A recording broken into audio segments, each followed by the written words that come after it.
গরম পড়েছে, তাতে এই আম ডাল না খেলে আর শরীর ঠান্ডা থাকবে না, জানো তো।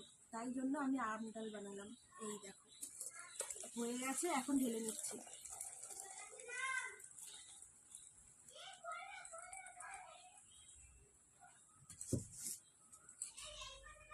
এই দেখো আম ডাল।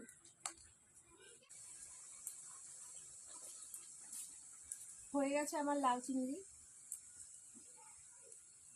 গাছের টাটকা লাউ দিয়ে চিংড়ি মাছ দিয়ে রান্না করলাম।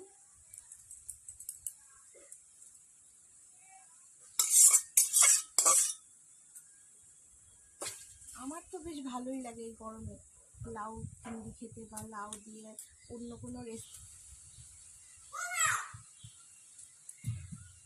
পেয়েছো? আচ্ছা বেসিনের কাছে যাও, যাও গ্যাসের কাছে আছে তাহলে মনে হয়।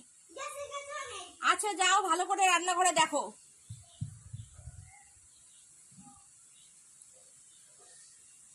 মাছগুলো এখন সাজিয়ে দিচ্ছি, আর এই পাশ থেকে আলুগুলো দেবো।